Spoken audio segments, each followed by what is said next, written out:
Happy International Women's Day after. I have the awesome privilege of celebrating you, my ladies, the day after everyone says we have a day for ourselves. Thank you for always being you, for showing up. I don't know if you know this. You are amazing. You are valuable. The world needs you. Oh, yes, somebody's thinking, who am I? I'm not really as important as some other people. No, you are. We cannot be complete without you. You have something that only you can bring to the table. You are unique.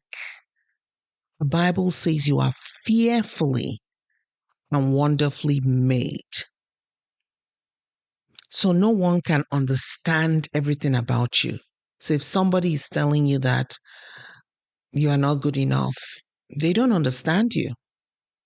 And that's not because you are not good enough. It's because they need to up their knowledge about you. If you have heard over the years you talk too much, you are too much, you have too much drama. Look, the world needs you. The world needs the pepper that you add. Have you ever heard of how spice makes food better? If you haven't had any spicy food, try some. It just lifts up your body. Your body begins to be, you feel the positivity, the activity in that. When you get some spicy, it just changes the way you are. You can't even sit still if you get enough spice. So you're amazing. Happy International Women's Day to you. Every day is a day to celebrate you. It's your girl, Judith Cambia Obatusa, JKO. And this is another episode of Mercy Can't Stop Her, where we shared the stories of women's resilience and tips that we can apply in our lives to build our resilience and to show up on the podium of our lives in the best way possible. Last week, we talked about when hard happens, what do you do? And one of the things that was a key highlight, one of the points that came up was focus on what you can control. So I've been thinking about this for a while, and I don't know if anyone is listening and you know someone in this category I'm going to describe. I would love to speak with them. Please connect me. I'm an African Canadian. So the generation before me, I am 51, I'm going to be 52. The generation before me, they were women who were achievers, were hardworking women who raised amazing children, sometimes in the worst marital relationships. I would like to add this disclaimer. I am not advocating for women to stay in abusive situations, but I'm acknowledging that some people are in difficult situations that they are not able to leave. And they may not always be about their relationship with their spouses. So the learnings I'm about to share from these women, these resilient Amazons, are for our good, for us to apply wherever we found ourselves. So a woman in a difficult, long standing situation that she doesn't have the solution to right this moment. How does she get through it? I know how our relationships impacts our lives as women. In the past, when the gender separation was very, very distinct, research showed that men focus on their work. Their work is where they get their strength, their their joy from. And women, their homes. Once their homes are doing well, they feel that they are doing well. But in this generation of women that I'm talking about, their success wasn't determined by how great their marriage was.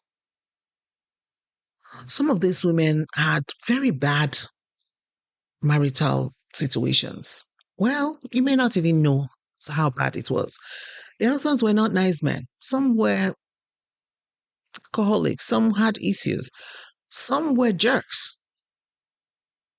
But these women, they still thrived in the marketplace. They they did amazing things. Their businesses grew. Many of them merchants. And I'm always thinking, how did they surmount the challenges that surrounded them and achieve so much and raise children who did amazing, who are doing amazing now? How did they do it? And I began to ask the question, how can you focus on a positive future when bad things are happening to you? When around you there's chaos? Because I'm speaking to the women in the trenches of life, people who may not be able to wait for life to get perfect before they begin to show up.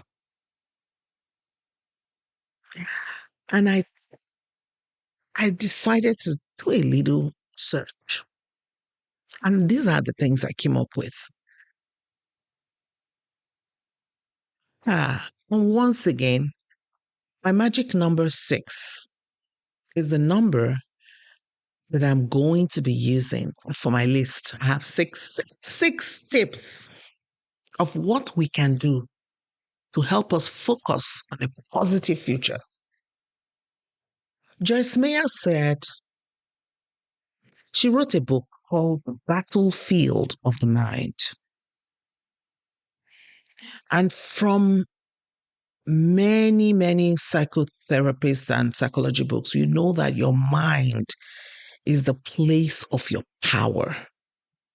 If your mind is scattered, your life will be scattered. If your mind is strong, if you're able to focus, if you're able to be positive, all those good stuff about in your mind, you show up that way. So your mind is the place where you are. As a Christian, I'll talk about attacked. When the devil wants to get you, he goes for your mind.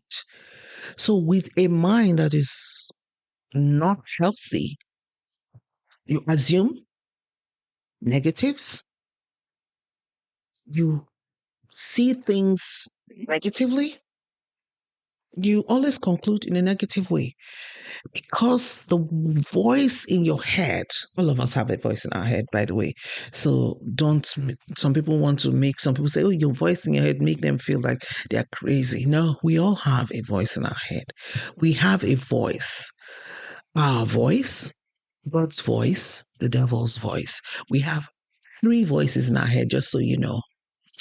And if you don't take good care of your mind, your voices will be negative and your life will be negative because it is what is inside you that shows up outside you. The Bible tells us that everything now is visible came from things that are invisible. Everything in the world came from the Spirit. And today we hear many people who are even not Christians. Many religions can tell you the same thing. Psychotherapists can tell you the same thing. Your mind is so important to your growth. So, how can you focus on a positive future when you are in a bad situation? How do you see the positive? Because those women, they didn't give a damn about this negativity, the jerk they were married to. You saw some of them, they came home and they still served the guy. And it was as if they had something in their ear. They weren't even hearing all the things he was doing. They couldn't see, they couldn't hear. All they saw was where they were going. Do you do that? Some people think separating from the space is what will bring a miraculous turnaround. And maybe you know people like that who didn't get a miraculous turnaround because the place to work on is in you. Wherever you go, your mind goes with you.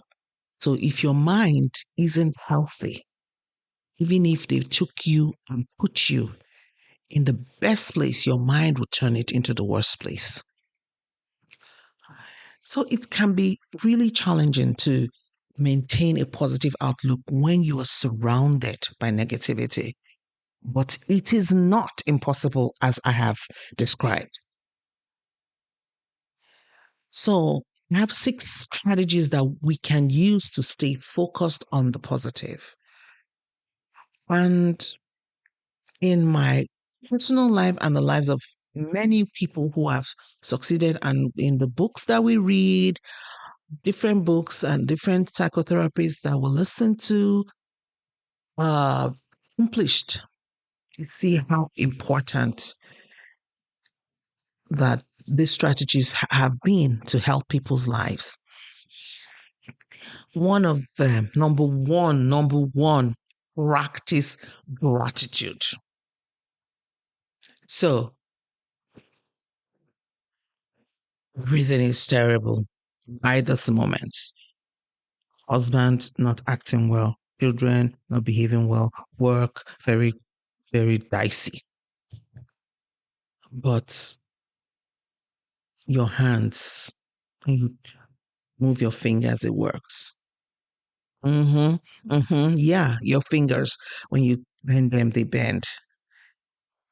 My daughter had a surgery on December 21st because one of her fingers, the first bend in the finger, the topmost bend, wasn't bending.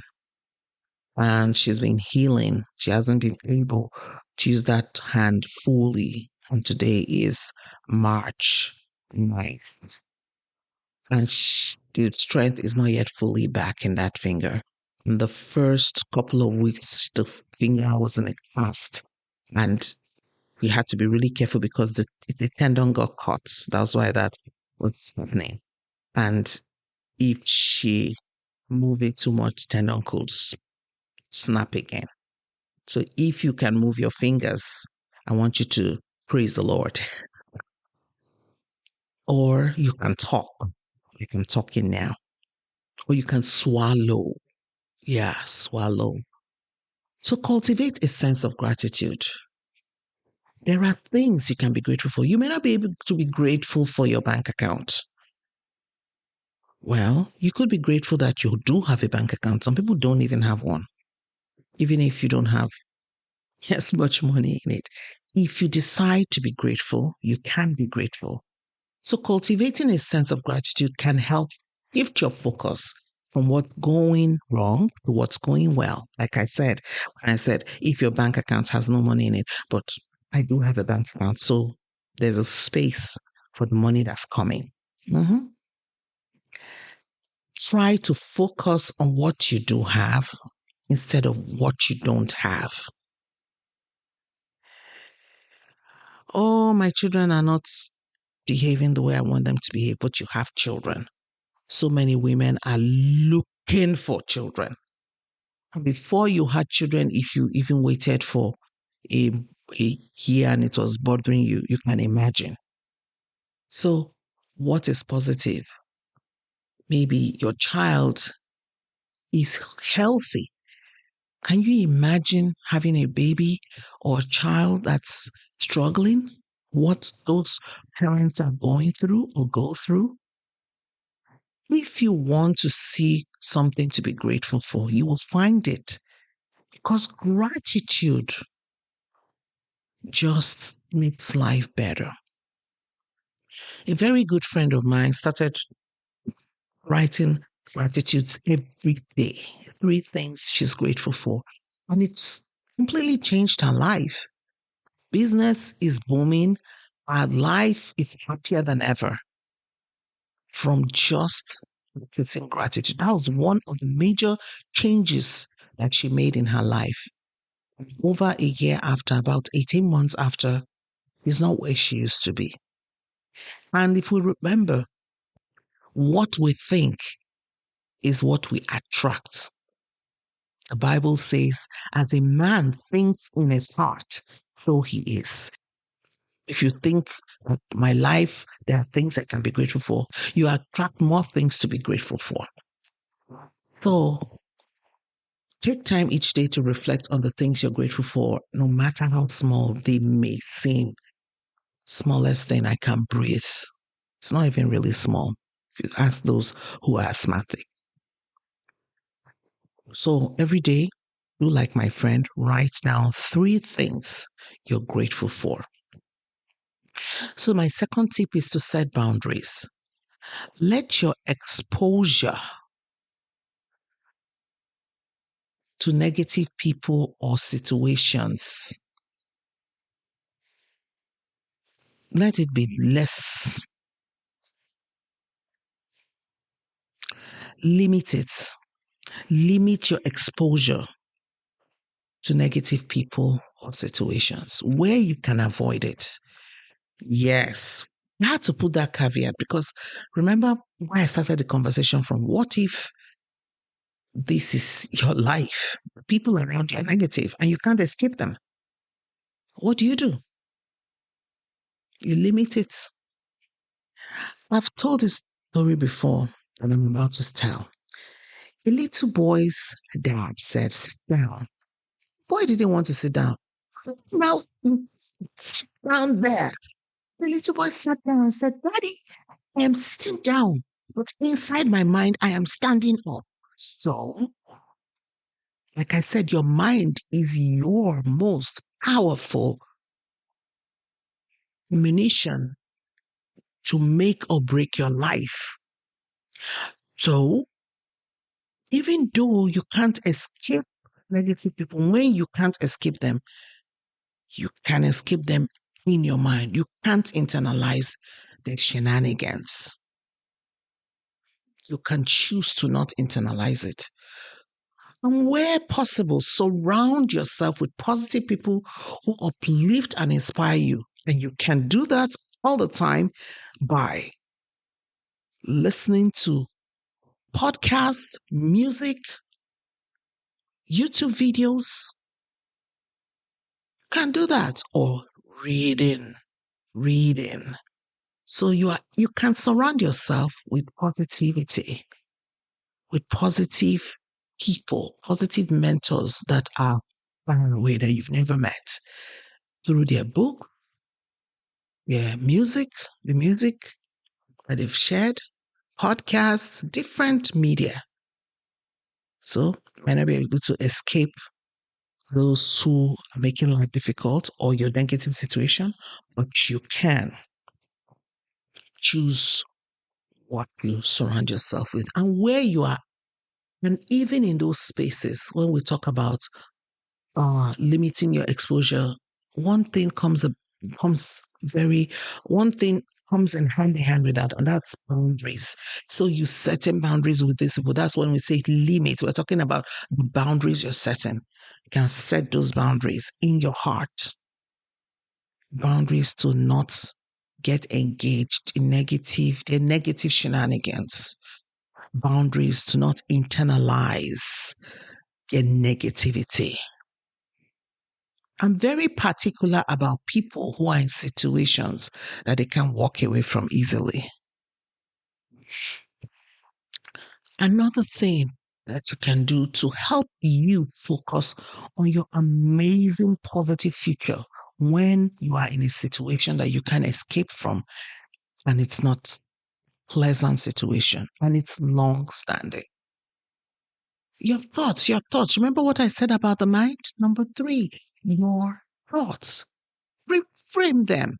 In the last episode, I talked about inability to stop thoughts from coming. All types of thoughts will come, but you can actually choose those that stay by focusing on the ones you choose to stay.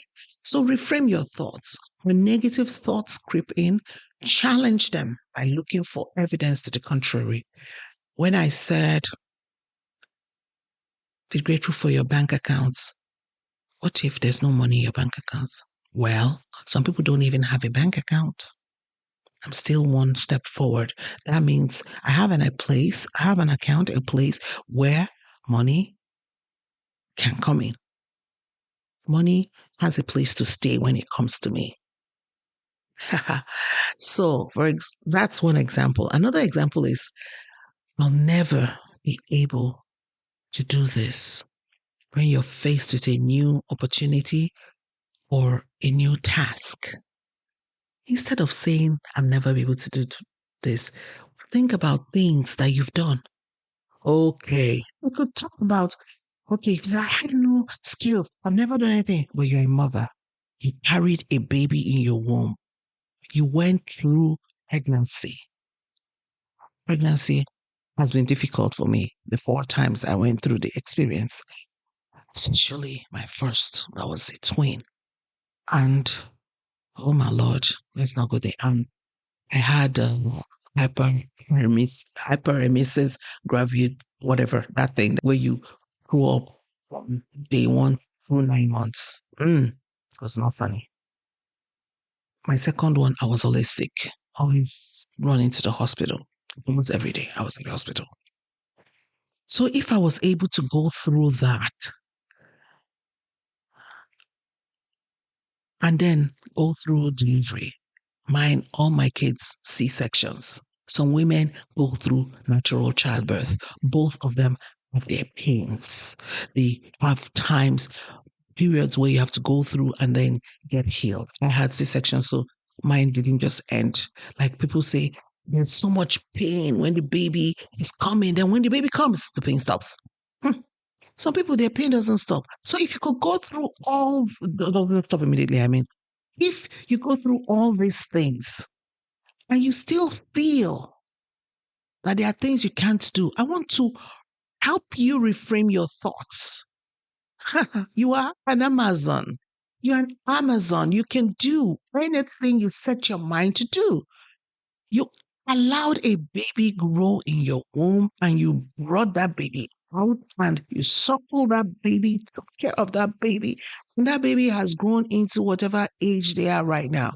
Or right in this moment, you may be pregnant.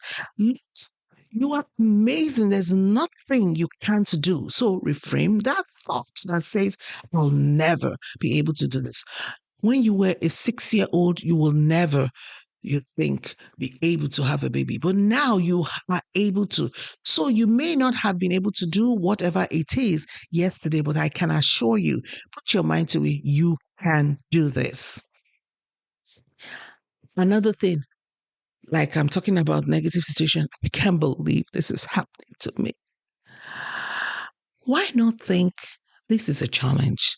Now get through this like I've always gotten through other things. Like what I just described about having a baby. It's not easy. Do you know how much time we put into having a child?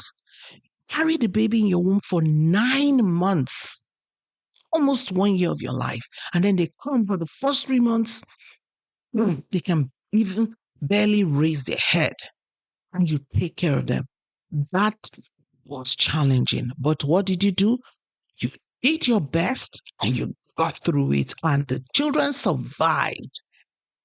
And if you were able to achieve that amazing feat, there is nothing that you can get through. So no matter what is happening this moment, I want you to Change that narrative, that thought, reframe it. You will get through this. Number 4 on my list of tips. Focus on the solutions. Instead of dwelling on the problem, use your energy to find solutions. You know, when you dwell on problems, some reason there's never a solution. Let me tell you something. I was not happily married for a while. Looking back now, it wasn't really all about the person. It was about me and this focusing. Oh my goodness, it was an obsession. My every waking moment was thinking about this relationship. My every conversation was all about this relationship. And whatever you focus on magnifies. I wasn't focusing on the good in the relationship, focused on all that was bad. I talked about it. I thought about it. I mauled about it. I moaned and groaned. I made it my only medication. That's what happened.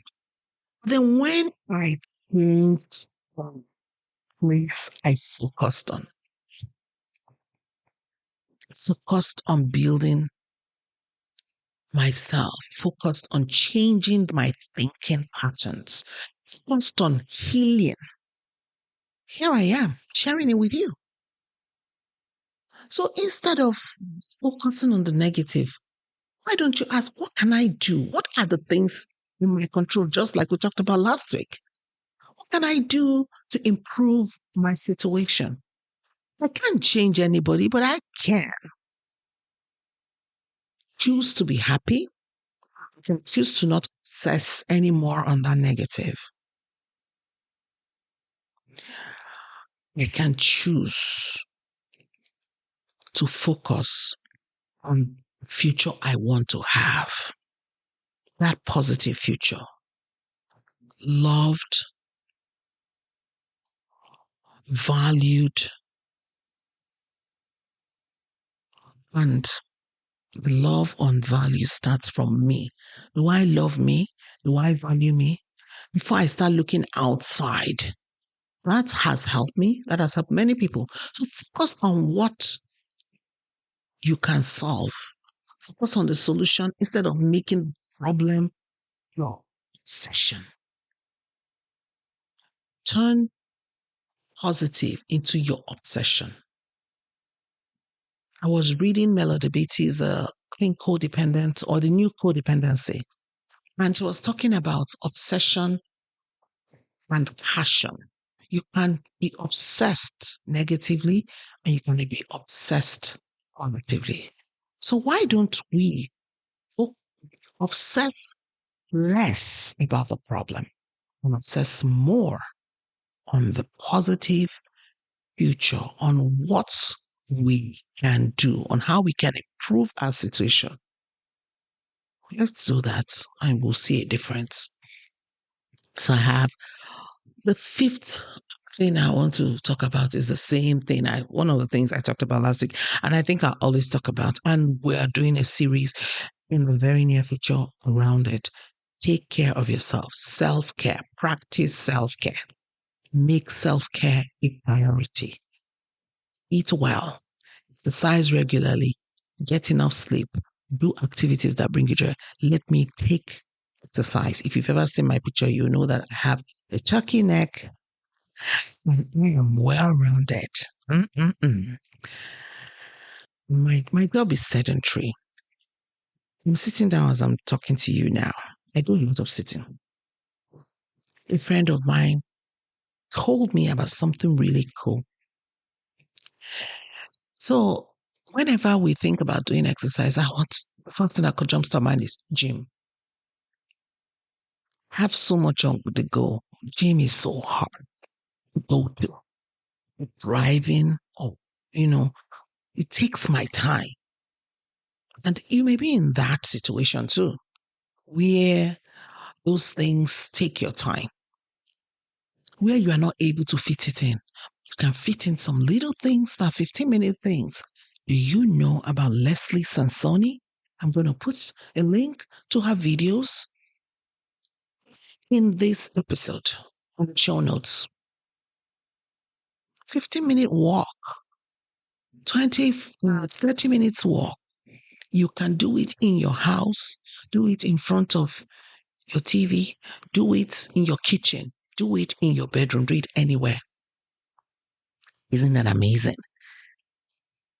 You can even do it with your friends in a group meeting on Zoom. So you can do something about exercising. Then sleep, sleep, sleep, sleep, sleep, sleep. I never knew the importance. I've always been that person. My best time of life is around 2 a.m. when everybody's sleeping. Then I can do my best work. And right now, it's a little after, many minutes after 2, and I'm talking to you. I love 2 a.m. So get enough sleep. So for me to be here at this time, I went to bed early. I went to bed after almost 9, which was late for me because I wanted to sleep at around 8. So when I want to wake up like this, but before I didn't understand this. So I've been listening to my body and I've been looking at how my body functions best. And it's helping me to get enough sleep. So I might not sleep like other people, like sleep through the night, because nighttime is my best time for doing my best work. But I can plan it. So do that. Do activities that bring you joy. So what brings you joy? Is it knitting? I have a friend, one of the things she does for fun is knitting. And I have a friend who talked about sewing. In fact, she was on one of our previous episodes. And she was talking about how when she's sewing, that's when she look at her thoughts. She's able to make decisions, think her thoughts, get her clarity on situations. So what brings you joy? Joy seems, look, I see joy like a light. It brings light into darkness. So when you are stressed out, joy, whatever you do that brings you joy, just shines light on what is positive in the situation. So do that. Another thing is set small goals instead of focusing on the big picture. It's a big picture, big problem that you can't see an end to. Married to a jerk, how do you end jerky the jerkiness in your life? How do you take away? How do you handle that? Children going through tough times. How do you bring an end to it? If you had a magic wand, I know you would. Just speak the words and things will turn around. But you can do the 5 things we said before, there's setting small goals.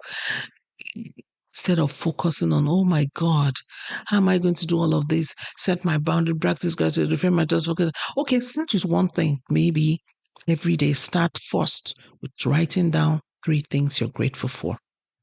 Then when you get a hang of it and you see how good it is, you begin to do the next thing. So every time we'll listen to podcasts or you read something or we hear someone speak about something and we getting overwhelmed. They say that if you want to eat an elephant, you don't go and grab all of it and put in your mouth. You start in the little bites, little parts. So that's what you should do. Set small goals. Start eating little manageable, smaller pieces of change. Start making smaller changes, no matter how little, for your own good. And don't forget, the focus is on your wholeness. It's not on changing someone. It's on your wholeness. I remember a book by Stormy Omashian called The Power of a Praying Wife. And at the beginning of that book, she talked about how she was praying. She wanted her husband to change. And I don't know whether it was the Holy Spirit or someone else that told her. I think it was the Holy Spirit that told her she should pray for herself. So we can't change people when we remain the way we've always been. The way they see us, the way they treat us, the way they see people will shape up when they see that we don't share in their shenanigans anymore. Like those women I talked about that were merchants, successful women, had jerks in their lives for relationship. Those men knew that the women were the power brokers. As mad as they were behaving, they knew their limits. So the woman had her boundaries.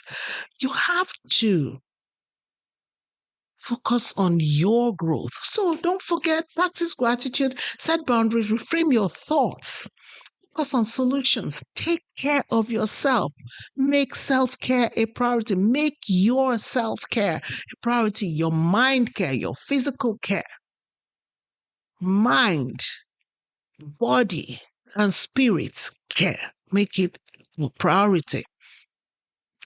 Remember, bad things happen to good people. And when bad things are happening to you, you have to determine that it's not going to consume you. With practice and patience, you can learn to focus on the positive. Even though you're surrounded by negativity, you can still see that positive future by taking small steps, like we talked about, to focus on the positive. You can help to shift your mindset and outlook towards that future that you desire, that future that you deserve. If you do these things, like I always say, mercy can't stop you. Thank you so much for listening. See you next time.